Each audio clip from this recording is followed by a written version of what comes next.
Di tengah lingkungan mencekam Partai Komunis yang terus menahan umat Kristen, dia meninggalkan tugasnya karena takut dan pengecut. Dalam situasi kritis itu, bukannya bekerja sama untuk menangani konsekuensi, aku justru menyelamatkan diri, meninggalkan tugas, dan menjadi desertir. Dia dihantui penyesalan karena keputusannya. Andai aku tak berkeras meninggalkan wilayah itu, dan mampu melaksanakan tugas saat dibutuhkan, serta menangani konsekuensi bersama-sama, situasinya akan lebih baik. Dia tak tahan mengingat-ingat pengalaman itu. Seakan pengalaman itu meninggalkan bekas mendalam di hatiku dan tak bisa sirna. Setiap memorinya terasa menyakitkan dan aku merasa bersalah.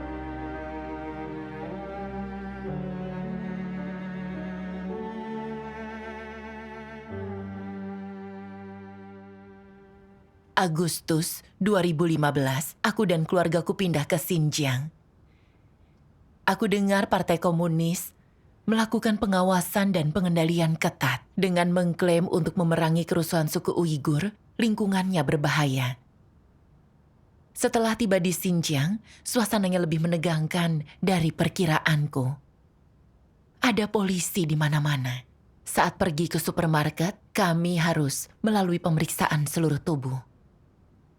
Saat naik bus, polisi bersenjata lengkap berpatroli di halte bus. Hal itu membuatku sangat gugup. Sebagai orang percaya, kami telah dipersekusi oleh PKT. Pengawasan di sini sangat ketat hingga aku merasa tegang, seakan aku bisa tiba-tiba ditahan atau kehilangan nyawa.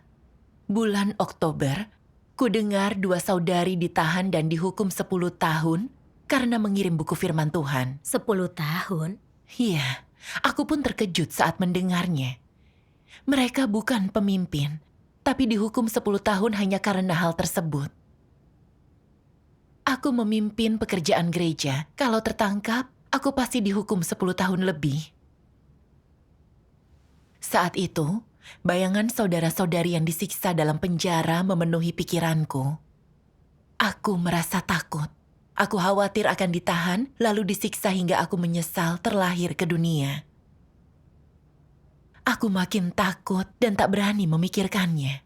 Namun ku dengar ada saudara-saudari yang bersekutu tentang cara mereka mengandalkan Tuhan untuk bertugas di lingkungan seperti itu, serta menyaksikan aturan Tuhan yang Maha Kuasa dan merasakan perlindungannya. Hal ini memberiku semangat untuk melewati situasi. Februari 2016, aku tahu Wang Bing seorang yang jahat di gereja, selalu mencari kesalahan para pemimpin dan itu mengganggu kehidupan gereja. Jika tak diselesaikan, jalan masuk kehidupan saudara-saudari akan terimbas. Kau benar. Aku berdiskusi dengan rekan kerja dan memutuskan aku harus mendatangi gereja itu. Namun aku cukup takut. Saudari yang dijatuhi hukuman 10 tahun ditangkap di gereja itu. PKT bahkan mengumumkan hukuman yang dijatuhkan ke kedua saudari itu dan mengancam penduduk lokal agar tak percaya Tuhan. Lingkungannya sangat berbahaya. Mungkin aku akan ditahan jika pergi ke sana. Aku mencari dalih agar tak pergi. Namun rekanku saudari Sinkin sudah siap dan bersedia pergi. Lalu aku merasa malu. Sinkin belum lama menjadi orang percaya. Banyak masalah di gereja itu dan lingkungannya berbahaya. Aku merasa bersalah karena memintanya pergi. Kukatakan, mungkin sebaiknya aku yang pergi. Saat di sana kulihat Wang Bing tak bisa mempersekutukan pemahaman firman Tuhan dan dia selalu mencari kesalahan para pemimpin, sungguh mengganggu kehidupan gereja. Aku membahasnya dengan pengkhotbah dan memutuskan untuk mengisolasi dia dan mempersekutukan kebenaran bersama orang lain demi menghentikan gangguan. Lalu, kami segera melatih saudari Chong Sin untuk melakukan pekerjaan gereja. Namun, penyelesaian seluruh masalah di gereja itu mungkin memerlukan banyak waktu. Hampir separuh Saudara-saudari di gereja itu ditahan, jadi makin lama aku di sana, keselamatanku makin terancam. Karena kami sudah menetapkan solusi, kurasa aku bisa membiarkan pengkhotbah yang menindaklanjuti. Aku bergegas menyerahkan tugas yang tersisa dan pulang. Apa masalahnya selesai? Tidak. Lalu pengkhotbah memberitahu bahwa orang jahat itu makin tak tahu malu. Dia membentuk fraksi di gereja untuk menyerang para pemimpin dan mengganggu kehidupan gereja. Aku mempersekutukan beberapa solusi bersama pengkhotbah, tapi masalahnya belum selesai. Aku merasa bersalah. Menangani kekacauan di gereja adalah tanggung jawabku, tapi aku takut ditangkap dan ditahan. Itu bukan sikap yang benar. Namun aku juga memikirkan saudari yang nyaris menghindari penangkapan saat naik kereta untuk menghadiri pertemuan di gereja kami. Bagaimana jika aku naik kereta dan mengalami hal serupa? Aku berpikir bahwa sebagai pemimpin, aku tak bisa bekerja jika keamananku tak terjamin. Meski demikian, aku masih menyerahkan masalah gereja itu pada pengkhotbah.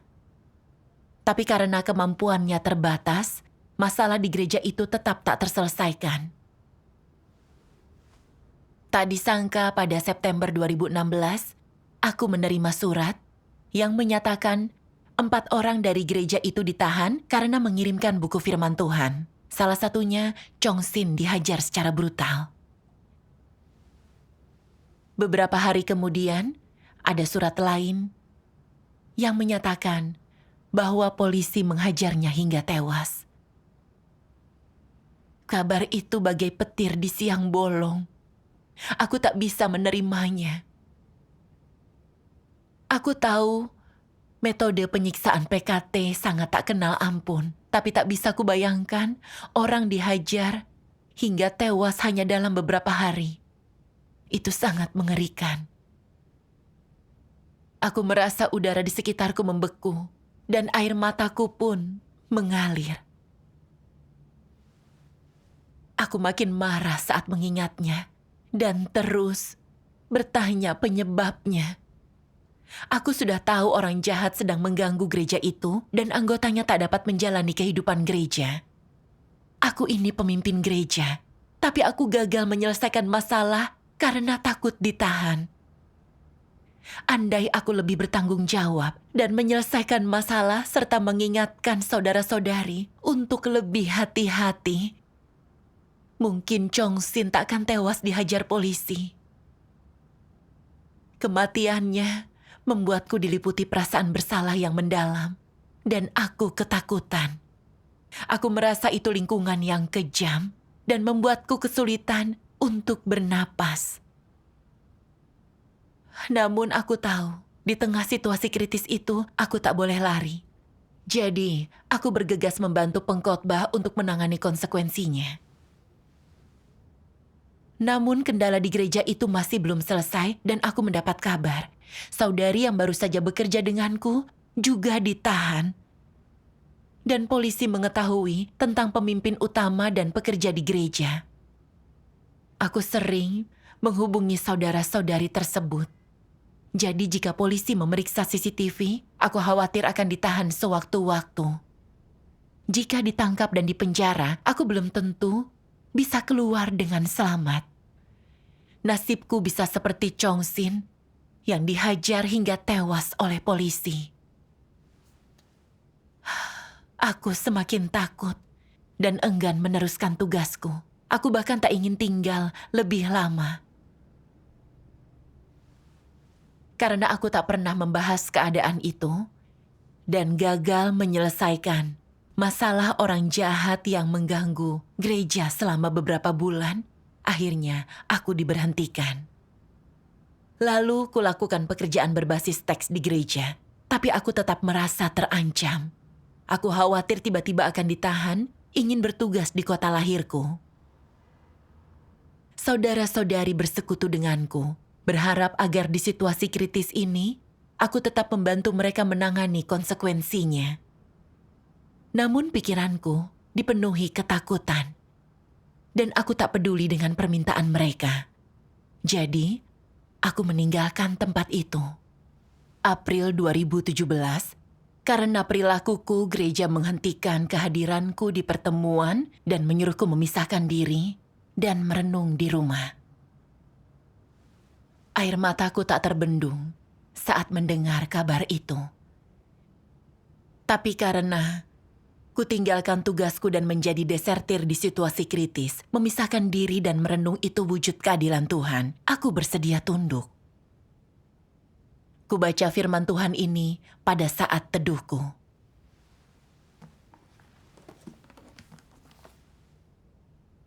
Jika engkau memiliki peran penting dalam pengabaran Injil dan meninggalkan tugasmu tanpa seizin Tuhan, tidak ada pelanggaran yang lebih besar daripada tindakan ini.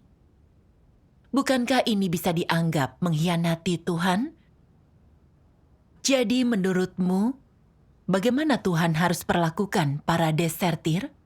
Mereka harus dikesampingkan. Dikesampingkan berarti diabaikan, dibiarkan melakukan apapun yang mereka kehendaki. Jika orang yang dikesampingkan merasa menyesal, Tuhan mungkin masih menginginkan mereka ketika Dia melihat mereka cukup penuh penyesalan. Namun, terhadap orang yang meninggalkan tugas mereka dan hanya terhadap orang-orang ini, Tuhan tidak akan bersikap seperti ini. Bagaimana Tuhan memperlakukan orang-orang semacam itu? Tuhan tidak akan menyelamatkan mereka. Tuhan membenci dan menolak mereka. 100% benar. Secara khusus, orang yang melaksanakan tugas penting diberi amanat oleh Tuhan. Dan jika mereka meninggalkan tugas mereka, maka sebaik apapun kinerja mereka sebelumnya atau setelahnya, di mata Tuhan, mereka adalah orang-orang yang mengkhianati Tuhan, dan mereka takkan boleh lagi melaksanakan tugas. Tuhan paling jijik terhadap orang yang meninggalkan tugasnya, atau yang menganggap tugas sebagai hal yang sepele pada banyak perilaku, tindakan, dan manifestasi pengkhianatan terhadap Tuhan. Karena di tengah berbagai konteks, orang, perkara, dan hal-hal yang diatur oleh Tuhan, peran orang-orang ini hanyalah menghambat, merugikan, menunda, mengganggu, atau memengaruhi kemajuan pekerjaan Tuhan. Karena alasan ini, bagaimana reaksi Tuhan terhadap orang yang meninggalkan tugas mereka dan orang yang mengkhianati Tuhan? Bagaimana sikap Tuhan terhadap mereka? Dia merasa jijik dan membenci mereka. Apa dia merasa kasihan? Tidak. Dia tidak merasa kasihan. Ada yang berkata, bukankah Tuhan itu kasih? Tuhan tak mengasihi orang semacam itu. Mereka tak layak untuk dikasihi. Mengasihi mereka itu konyol. Kau mengasihi mereka, bukan berarti Tuhan juga begitu. Engkau mungkin menghargai mereka, tapi Tuhan tidak. Karena dalam diri orang semacam itu tak ada yang layak untuk dihargai. Jadi, Tuhan dengan tegas meninggalkan orang semacam itu dan tak memberi mereka kesempatan kedua. Apa ini masuk akal? Tentu saja. Terutama, itu adalah salah satu aspek dari watak Tuhan dan itu juga adalah kebenaran. Amin. Penghakiman dan pengungkapan firman Tuhan menghunjam jantungku. Chongsin dihajar hingga tewas dan rekanku ditahan. Di tengah situasi kritis itu, bukannya bekerja sama untuk menangani konsekuensi, aku justru melarikan diri. Siapapun yang bernurani tak akan melakukan hal itu. Aku tidak bisa memaafkan diriku. Dulu aku yakin bahwa apapun kesalahanku, Tuhan akan berbelas kasih selama aku bertobat kepadanya. Lalu aku sadar bahwa itu hanya pemahamanku. Tuhan bilang, Dia menyerah menghadapi orang yang meninggalkan tugasnya di situasi kritis, dan Dia tak akan memberikan kesempatan tambahan. Dari firman Tuhan itu, aku tahu ada prinsip tentang belas kasih dan toleransinya. Tuhan tak akan langsung memberi belas kasih ke semua orang untuk segala pelanggaran. Tuhan itu benar, megah, dan takkan menoleransi pelanggaran. Sejak kabur, aku merasa Tuhan menyerah terhadapku. Aku tak punya ketenangan pikiran. Aku dipenuhi penyesalan. Entah sudah berapa kali aku berdoa dan berapa kali aku menangis. Ditinggalkan Tuhan atau tidak, aku siap melayani Tuhan untuk membayar utangku. Dan aku tahu apapun tindakannya terhadapku pasti benar.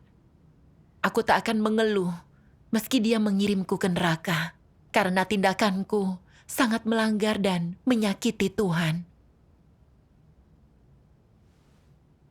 Selama sekian tahun menjadi orang percaya, aku melakukan beberapa pengorbanan dan ingin mengejar penyelamatan.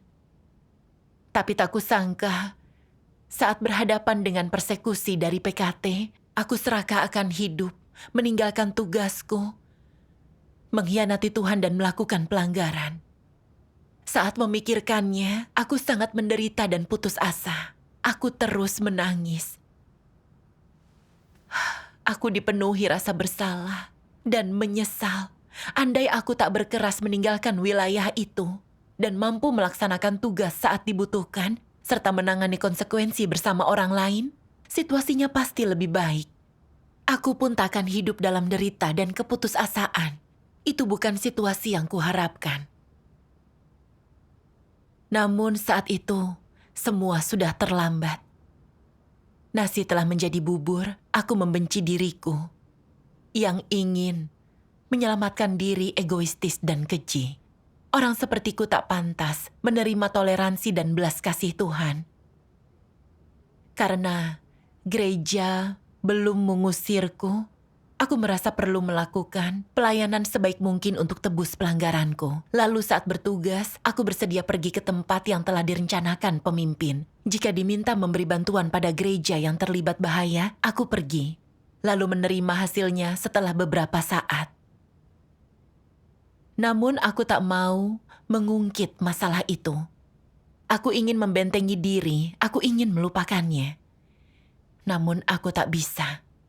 Seakan hal itu meninggalkan bekas di hatiku dan tak bisa sirna. Tiap kali memikirkannya, terasa menyakitkan dan aku merasa bersalah. Lalu suatu hari, aku membaca firman Tuhan yang menjelaskan keadaanku.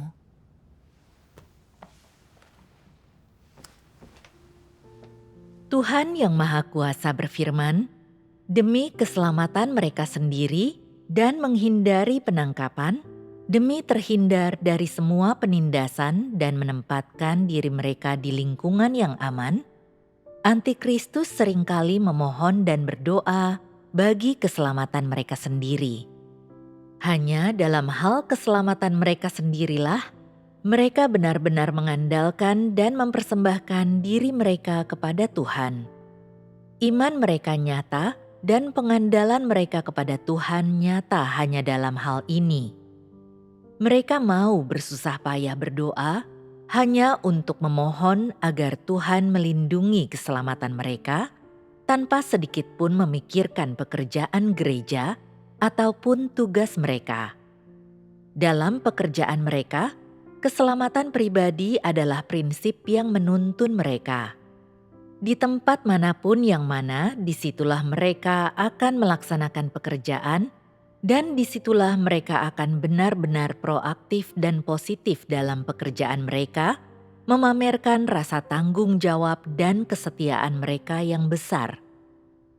Jika pekerjaan tertentu mengandung risiko dan cenderung menjadi masalah, membuat pelakunya ditemukan oleh sinaga merah yang sangat besar, mereka mencari-cari alasan dan menyerahkannya kepada orang lain dan mencari kesempatan untuk melarikan diri darinya.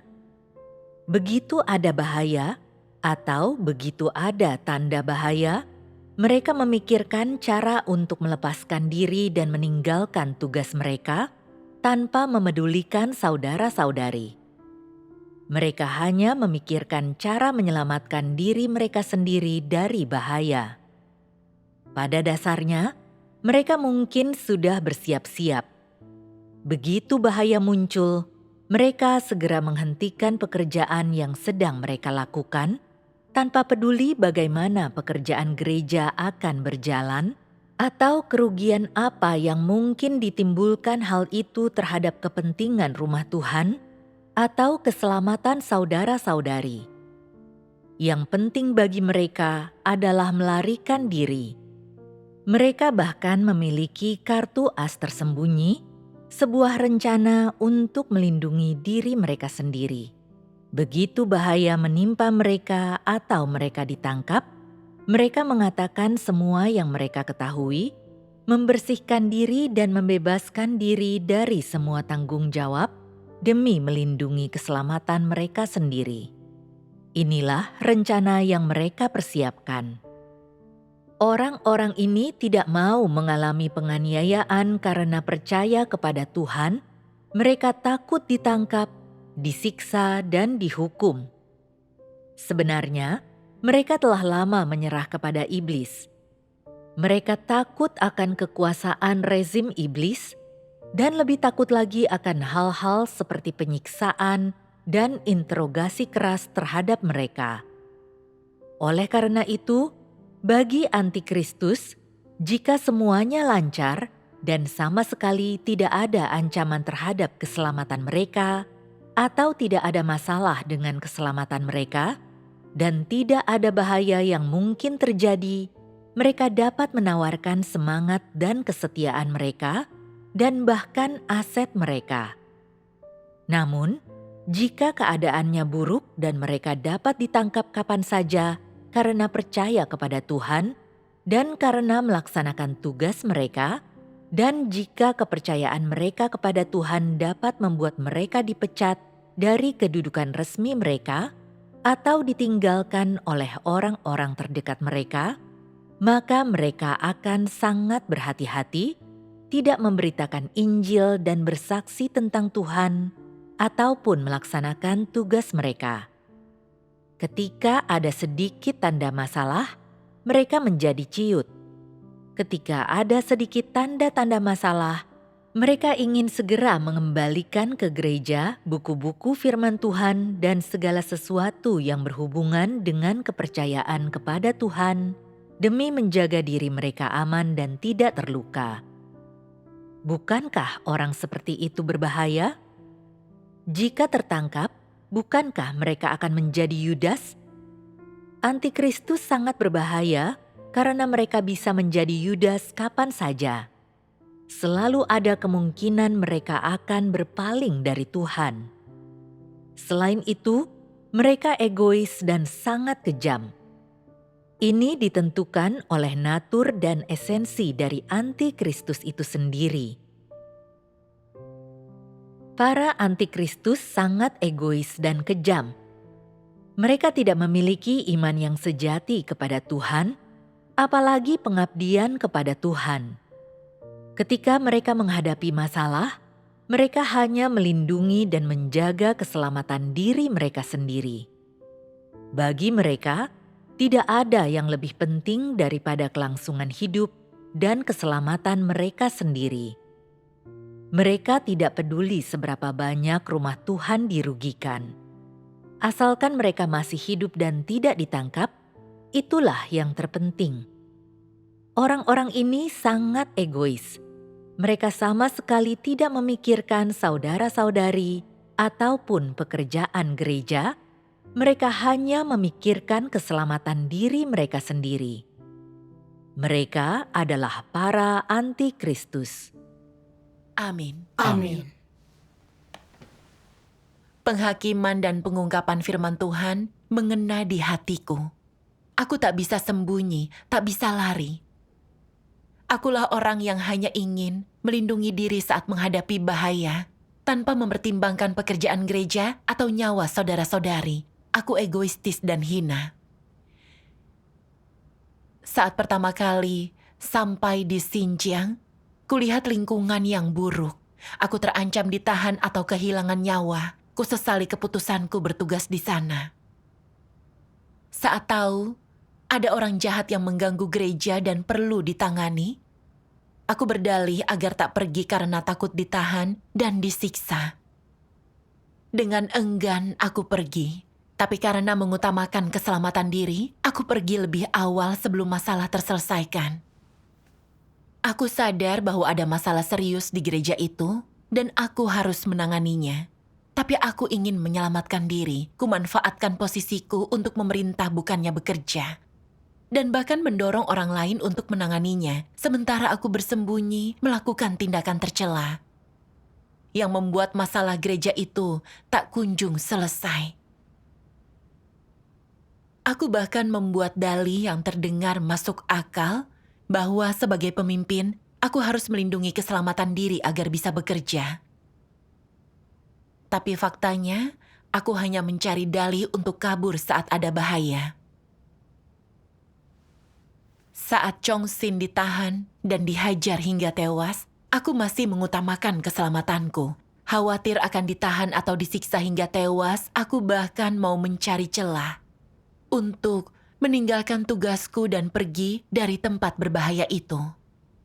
Setelah diberhentikan, aku tak ingin menghadapi konsekuensi dan pulang ke kota lahirku. Saudara-saudari tak menegurku.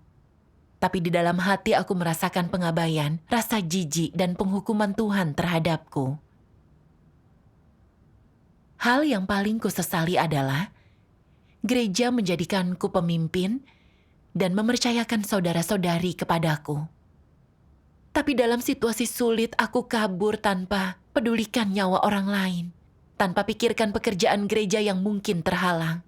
Aku menjadi desertir pengkhianat serakah akan hidup dan bahan tertawaan iblis.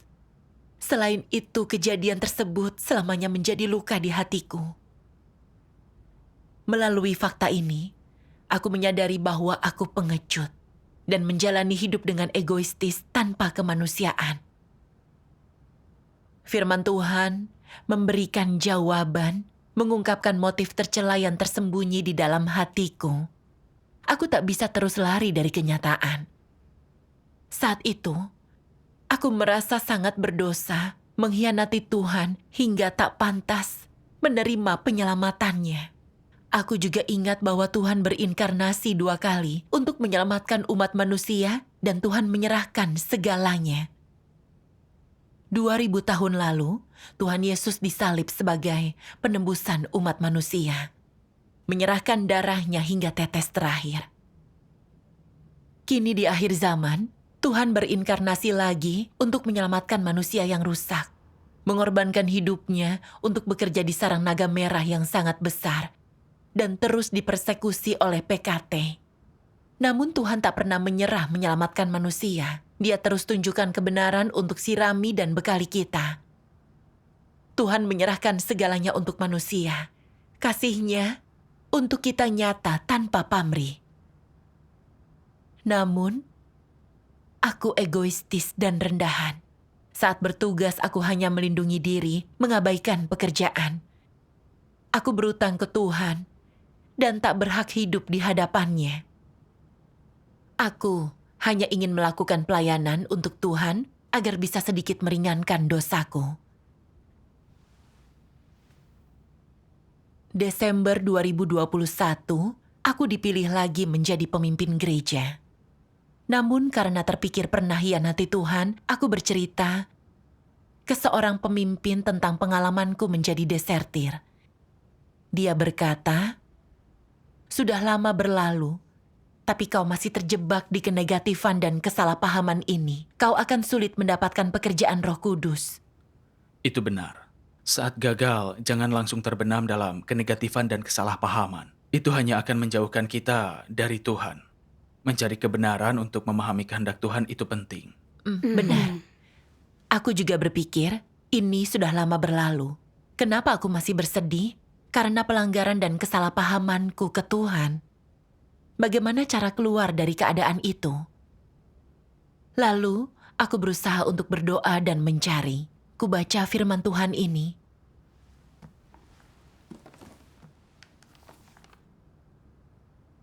Bahkan ketika engkau merasa Tuhan telah meninggalkanmu dan engkau berada dalam kegelapan, jangan takut. Selama engkau masih hidup dan tak berada di neraka, engkau masih punya kesempatan. Namun jika engkau seperti Paulus, yang akhirnya bersaksi bahwa baginya hidup adalah Kristus, maka tamatlah riwayatmu. Jika engkau bisa sadar, engkau masih punya kesempatan. Kesempatan apa lagi yang kau miliki? Engkau dapat datang ke hadapan Tuhan, berdoa dan mencari, berkata, Tuhan, cerahkanlah aku tentang aspek jalan penerapan ini dan aspek kebenaran ini. Selama engkau adalah salah seorang pengikut Tuhan, engkau punya harapan untuk diselamatkan dan akan berhasil mencapai garis akhir. Apakah perkataan ini cukup jelas? Apakah engkau masih cenderung bersikap negatif? Tidak. Saat orang memahami kehendak Tuhan, jalan mereka luas. Jika tidak, jalannya sempit. Ada kegelapan di hati mereka dan mereka tidak punya jalan untuk ditempuh. Inilah ciri orang yang tak memahami kebenaran. Mereka berpikiran sempit, selalu salah memahami Tuhan, dan mengeluh tentang Tuhan. Akibatnya, saat mereka berjalan, jalan mereka lenyap. Sebenarnya, manusia tidak memahami Tuhan.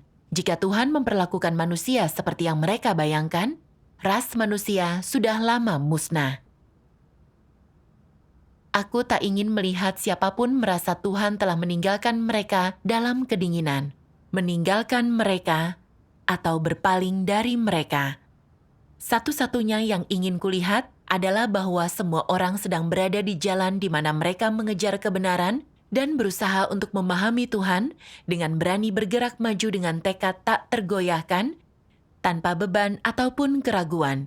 Tidak peduli apa kesalahan yang telah engkau perbuat, tidak peduli seberapa jauh engkau telah menyimpang, atau seberapa serius engkau telah melanggar, jangan biarkan ini menjadi beban atau rintangan yang harus kau bawa dalam pengejaran untuk mengenal Tuhan. Teruslah bergerak maju. Tuhan selalu menggenggam keselamatan manusia di hatinya, ini tak pernah berubah. Inilah bagian paling berharga dari esensi Tuhan. Tuhan menjadi marah kepada penduduk Niniwe karena tindakan mereka yang jahat telah terlihat olehnya. Pada saat itu, amarahnya berasal dari esensinya. Namun saat amarah Tuhan mereda dan Dia menganugerahkan toleransinya kepada penduduk Niniwe sekali lagi, segala yang Dia singkapkan tetaplah esensinya sendiri. Keseluruhan perubahan ini disebabkan oleh perubahan dalam sikap manusia terhadap Tuhan. Saat ini, watak Tuhan yang tak dapat disinggung tak berubah. Esensi toleran, kasih, dan belas kasih Tuhan tak berubah. Saat manusia lakukan tindakan jahat dan menyinggung Tuhan, Dia akan menimpakan amarahnya ke mereka. Saat manusia sungguh bertobat, hati Tuhan akan berubah dan amarahnya akan reda.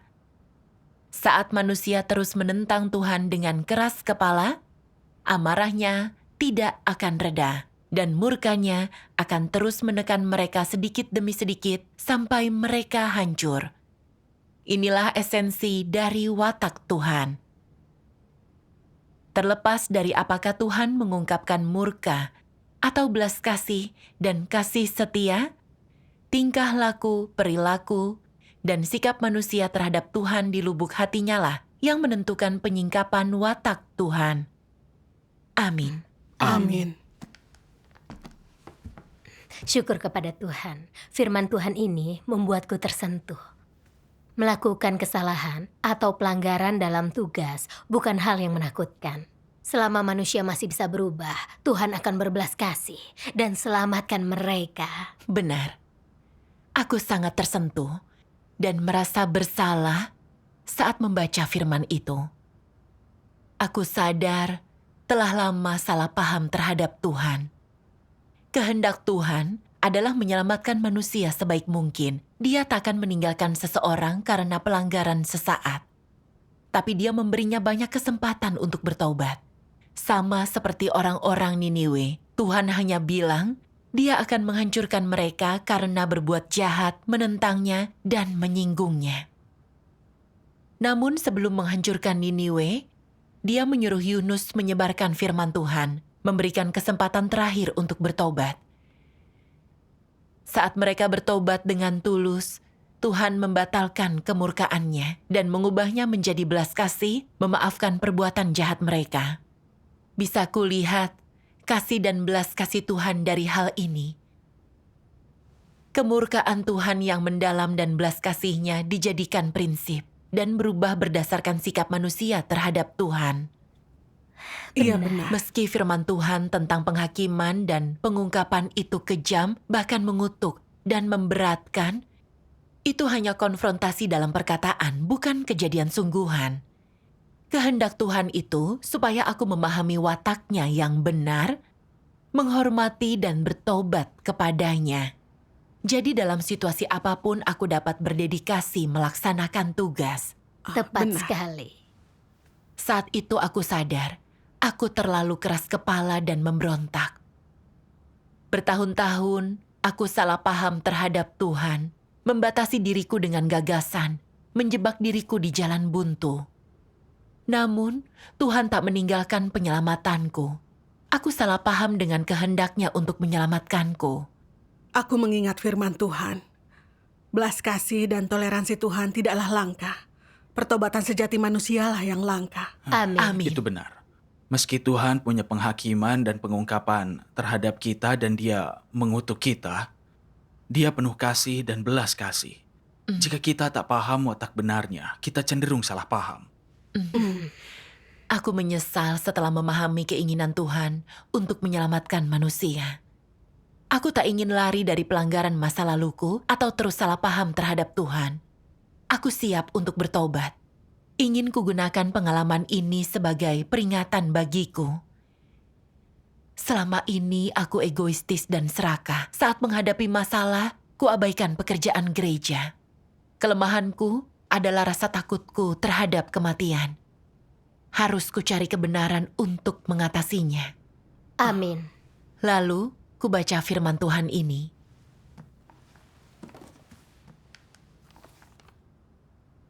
Dari sudut pandang gagasan manusia, jika mereka sudah membayar mahal untuk mengabarkan pekerjaan Tuhan, mereka setidaknya harus menerima kematian yang baik. Namun orang-orang ini disiksa hingga mereka mati sebelum waktunya. Ini tak sesuai gagasan manusia, tetapi Tuhan justru membiarkannya. Tuhan mengizinkan itu terjadi. Kebenaran apa yang bisa dicari dengan Tuhan biarkan ini terjadi? Apakah Tuhan membiarkan mereka mati dengan cara ini adalah hukumannya, atau apakah ini adalah berkat-Nya? Bukan keduanya. Apakah itu? Kini orang-orang merenungkan kematian para martir itu dengan penuh kesedihan, tapi memang itulah yang terjadi. Orang-orang yang percaya Tuhan mati dengan cara itu, dan itu membuat hati orang sakit. Bagaimana ini bisa dijelaskan? Saat kita membahas topik ini, taruhlah dirimu pada posisi mereka. Apa hatimu kemudian sedih dan apakah engkau merasakan sakit yang tersembunyi? Kau berpikir orang ini mengabarkan Injil Tuhan dan seharusnya dipandang sebagai orang baik. Jadi bagaimana mereka mengalami kesudahan begitu? Sesungguhnya, begitulah tubuh mereka mati dan berakhir. Itu adalah cara mereka meninggalkan dunia manusia, tetapi bukan berarti kesudahan mereka sama. Bagaimanapun cara kematian dan kepergian mereka, bagaimanapun itu terjadi, itu bukanlah cara Tuhan mendefinisikan kesudahan akhir dari hidup mereka, kesudahan akhir dari makhluk ciptaan tersebut. Ini hal yang harus kau pahami dengan jelas. Sebaliknya, mereka justru menggunakan cara itu untuk mengutuk dunia dan untuk bersaksi tentang perbuatan Tuhan. Mereka menggunakan hidup mereka yang paling berharga, menggunakan saat-saat terakhir hidupnya untuk bersaksi tentang perbuatan Tuhan, untuk bersaksi tentang kuasa Tuhan, dan untuk menyatakan kepada iblis dan dunia bahwa perbuatan-perbuatan Tuhan benar, bahwa Tuhan Yesus adalah Tuhan, bahwa Dia adalah Tuhan dan daging inkarnasi Tuhan. Bahkan hingga di saat akhir hidup mereka, mereka tidak pernah menyangkal nama Tuhan Yesus. Bukankah ini suatu bentuk penghakiman terhadap dunia ini? Mereka menggunakan nyawanya untuk menyatakan kepada dunia, untuk menegaskan kepada manusia bahwa Tuhan Yesus itu Tuhan, bahwa Tuhan Yesus itu Kristus, bahwa Dia itu daging inkarnasi Tuhan, bahwa pekerjaan penebusan yang Dia kerjakan bagi semua manusia memungkinkan manusia untuk terus hidup. Fakta ini tidak akan berubah selamanya. Sampai sejauh mana mereka melaksanakan tugas mereka? Apakah sampai ke taraf tertinggi? Bagaimana taraf tertinggi itu diwujudkan? Mereka mempersembahkan nyawa mereka. Benar, mereka membayar harga dengan nyawa. Keluarga, kekayaan, dan hal-hal material dari kehidupan ini semuanya adalah hal-hal lahiriah. Satu-satunya hal yang batinia adalah nyawa mereka. Bagi setiap orang yang hidup, nyawa adalah hal yang paling bernilai untuk dihargai, hal yang paling berharga. Dan orang ini mampu persembahkan hartanya yang paling berharga, nyawa, sebagai konfirmasi tentang kasih Tuhan bagi manusia. Hingga saat wafatnya, mereka tak menyangkal nama Tuhan, juga tak menyangkal pekerjaan Tuhan. Dan mereka menggunakan saat terakhir hidup mereka untuk bersaksi tentang keberadaan fakta ini. Bukankah ini bentuk kesaksian tertinggi? Inilah cara terbaik orang dalam melaksanakan tugasnya. Inilah yang artinya orang memenuhi tanggung jawabnya. Ketika iblis mengancam dan meneror mereka, dan pada akhirnya bahkan ketika iblis membuat mereka harus membayar harga dengan nyawa mereka, mereka tidak melalaikan tanggung jawab mereka. Ini artinya orang memenuhi tugasnya hingga taraf tertinggi. Apakah yang kumaksud dengan ini? Apakah yang kumaksud itu agar engkau menggunakan metode yang sama untuk bersaksi tentang Tuhan dan mengabarkan Injil? Engkau tidak perlu seperti itu. Tapi engkau harus memahami bahwa ini adalah tanggung jawabmu. Jika Tuhan memintamu melakukannya, engkau harus menerimanya sebagai kewajiban moral. Amin. Amin. Aku sangat malu setelah membaca firman Tuhan. Orang suci dari beberapa zaman telah mengorbankan nyawa untuk melakukan penginjilan. Banyak yang menjadi martir untuk Tuhan. Beberapa orang dilempari batu, diseret oleh kuda hingga tewas, ditempatkan di penggorengan, beberapa disalib.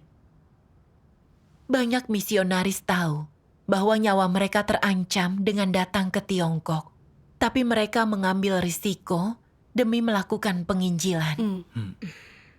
Kini, banyak orang yang percaya dipersekusi hingga tewas oleh PKT karena melakukan penginjilan, mengorbankan nyawa mereka demi bersaksi bagi Tuhan. Persekusi mereka demi kebenaran, kematian mereka bermakna dan diperkenankan oleh Tuhan. Iya. Meninggal demi melakukan penginjilan dan bersaksi bagi Tuhan adalah hal paling berharga. Itu benar. Sebelumnya, aku tak pernah tahu hal itu, tapi selalu serakah akan hidup, berpikir semua berakhir saat aku meninggal. Jadi karena persekusi PKT, ku tinggalkan tugas dan hidup dengan tercela. Ini adalah noda permanen dan pelanggaran serius. Saat menghadapi situasi buruk tanpa ditahan, aku mengkhianati Tuhan karena takut mati. Ternyata, aku tak memahami aturan Tuhan yang Maha Kuasa. Apapun yang kita hadapi dalam hidup, apapun penderitaannya, semua telah ditetapkan Tuhan. Kita tak bisa kabur. Benar Iya. sekali. Aku bersyukur atas bimbingan Tuhan yang membuatku paham, jadi aku bisa mengubah perspektifku dan sikapi kematian dengan benar. Pemikiran ini memperkuat imanku. Lalu, apapun yang kuhadapi, aku siap bersaksi tak akan lagi meninggalkan tugas atau mengkhianati Tuhan. Syukur Amin. kepada Tuhan. 6 Juli 2022, rekanku mencariku dan berkata, ada masalah, 3 pemimpin telah ditahan. Aku menjadi gelisah. Mereka melakukan kontak dengan banyak orang dan rumah. Dan salah satunya menghubungi kami beberapa hari sebelumnya. kita harus segera menghadapi konsekuensinya untuk mencegah kerugian. Namun aku masih merasa takut dan ngeri. Jika polisi mengawasi saudara-saudari itu, keberadaanku akan tercium jika kuhubungi mereka.